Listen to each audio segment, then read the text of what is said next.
नमस्कार, स्वागत है आपका हमारे चैनल में और मैं रानी गुप्ता आपके साथ। इस समय बड़ी खबर आ रही है। सुनील जाखड़ जो कि कांग्रेस के पूर्व पंजाब अध्यक्ष थे, उन्होंने बीजेपी की सदस्यता ग्रहण कर ली है। आपको बता दें कि वो बीजेपी में शामिल हो गए हैं और इसी के साथ ही राष्ट्रीय अध्यक्ष जेपी नड्डा ने उन्हें दिल्ली स्थित बीजेपी के कार्यालय में उन्हें सदस्यता दिलाई है। इसी के साथ ही जेपी नड्डा ने उनका स्वागत किया, कहा कि मेरी और बीजेपी के तमाम कार्यकर्ताओं की ओर से मैं सुनील जाखड़ का अभिनंदन करता हूं बीजेपी में शामिल होने के लिए। साथ ही उन्होंने ये कहा कि सुनील जाखड़ बीजेपी में शामिल होते हैं तो ये पंजाब में हमारी जीत को और भी मजबूत करेगा, पंजाब में पार्टी के विस्तारीकरण को मजबूत करेगा। साथ ही पंजाब में जिस तरीके की स्थिति है, सुनील जाखड़ बीजेपी में शामिल हुए हैं तो उससे पंजाब में मजबूती मिलेगी बीजेपी पार्टी को।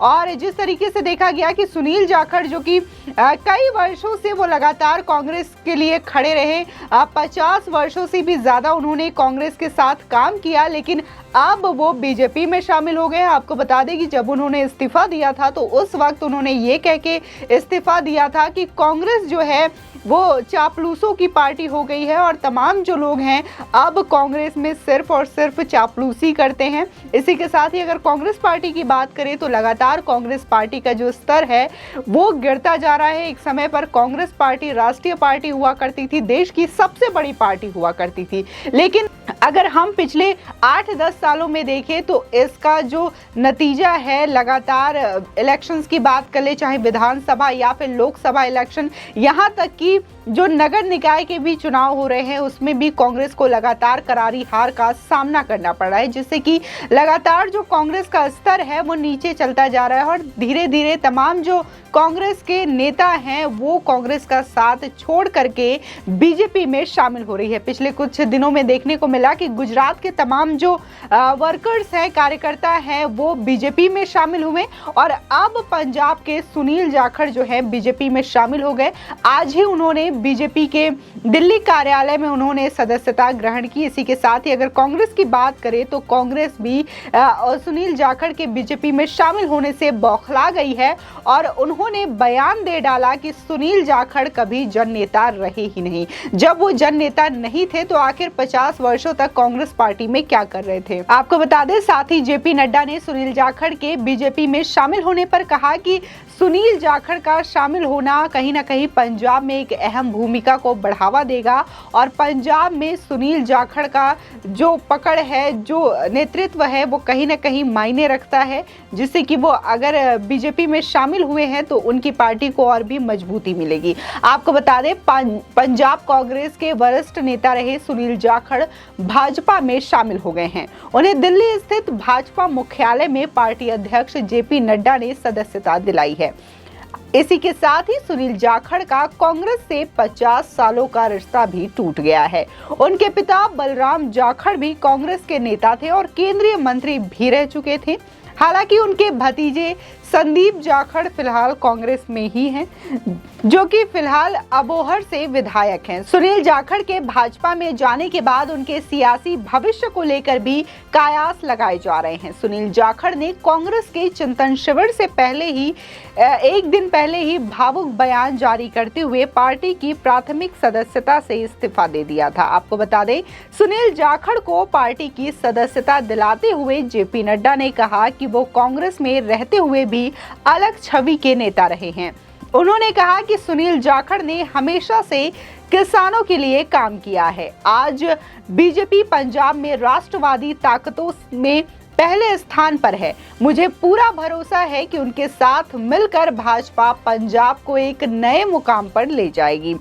आपको बता दें, इसमें सुनील जाखड़ का अहम योगदान होगा, ऐसा भी जेपी नड्डा का कहना है। साथ ही जाखड़ ने कहा था कि पंजाब कांग्रेस को बेड़ा गर्क दिल्ली में बैठे उन लोगों ने किया है जिन्हें पंजाब, पंजाबियत और सिख का कुछ भी पता नहीं है। आखिर मैं उन पिछलग्गुओं को किस भाषा में समझाऊं जो दिल्ली में बैठे हैं। आपको बता दें कि कांग्रेस से इस्तीफा देने से पहले सुनील जाखड़ ने हाई कमान पर तंज कसते हुए कहा था कि आपने मेरा दिल भी तोड़ा तो सलीके से ना तोड़ा, बेवफाई के भी कुछ अदब होते हैं। यही नहीं, इस दौरान उन्होंने मुगल शासक बाबर का जिक्र करते हुए कहा था, बाबर ने जब पहली बार हाथी देखे थे तो उस पर बैठ गया और पूछा कि इसकी लगाम कहाँ है। उससे कहा गया कि इसकी लगाम किसी और के हाथ में होती है। इस पर उसने कहा कि ऐसे जानवर की सवारी क्या करना जिसकी लगाम ही अपने पास ना हो। जिस तरीके से उन्होंने बाबर का ये जिक्र किया तो ये दर्शाता है कि कांग्रेस पार्टी का जो लोग नेतृत्व कर रहे हैं या फिर जो वरिष्ठ नेता कर रहे हैं, उसके इर्द गिर्द जो नेतृत्व है कांग्रेस पार्टी का वो लगातार निचले स्तर पर जाता जा रहा है और जो एक छवि थी कांग्रेस पार्टी की वो अब काफी दिनों से देखा जा रहा है कि किस तरीके से जो राष्ट्रीय छवि हुआ करती थी वो अब धीरे धीरे गर्त में जा रही है। जिस तरीके से बाबर का जिक्र किया उन्होंने कि जो लगाम है वो कांग्रेस पार्टी के जो 3 लोग हैं यानी कि गांधी परिवार के जो लोग हैं बस उन्हीं तक सिमट के रह गई है। उन्हीं लोग पार्टी के राष्ट्रीय अध्यक्ष बनते हैं या फिर महासचिव बनते हैं। पार्टी के जो बाहर के लोग हैं उनको मौका नहीं दिया जाता। गांधी परिवार के जो बाहर के लोग हैं वो पार्टी का नेतृत्व करते हुए नहीं दिखाई देते। इसी के साथ ही देखा गया था कि पिछले कुछ समय पहले जो रणनीतिकार है प्रशांत किशोर, उससे भी बातें चल रही थी कि वो कांग्रेस पार्टी ज्वाइन कर सकते हैं और आने वाले 2024 के लोकसभा चुनाव के लिए जीत हासिल कैसे की जाए इस पे बाकायदा रणनीति बनाने के लिए वो तैयार है।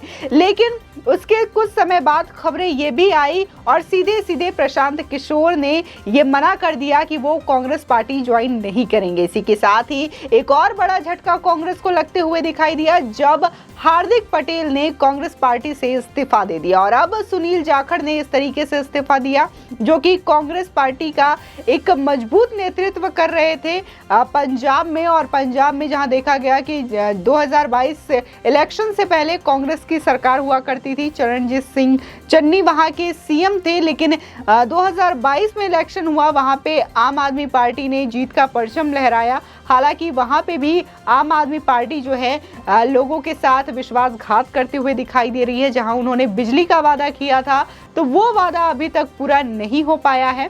इसी के साथ ही अगर हम बात करें अब सुनील जाखड़ जो कि बीजेपी में शामिल हो गए हैं, इससे कांग्रेस के लोगों में भी तिलमिलाहट भरी हुई है। और इसी के साथ ही कांग्रेस के नेता बरिंदर ढिल्लों ने सुनील जाखड़ पर हमला बोलते हुए कहा कि उन्हें अवसरवादी ही बता दिया। साथ ही उन्होंने कहा कि सुनील जाखड़ अपने उसूल और आत्मसम्मान और चरित्र की बात कर रहे हैं। अब वो भाजपा में शामिल हुए हैं तो क्या उनका सम्मान लौट आएगा। सुनील जाखड़ कभी कोई जननेता नहीं थे, लेकिन पार्टी ने उन्हें पद दिया और नाम दिया। लेकिन आज जब पार्टी का वक्त सही नहीं चल रहा है तो अब साथ छोड़कर चले गए हैं। पंजाब यूथ कांग्रेस के नेता केवल सिंह ढिल्लों ने कहा कि हम तो पहली पीढ़ी के ही नेता हैं, लेकिन क्या सुनील जाखड़ इतने कमजोर हैं कि 6 महीने दिक्कत हुई तो अब 50 साल का रिश्ता तोड़कर चले गए। आपको बता दें भाजपा में 50 साल तक जो लड़ाई लड़ी, साथ ही उन्होंने कहा कि भाजपा के खिलाफ जो 50 साल तक लड़ाई लड़ी गई क्या अब वो खत्म हो गई है।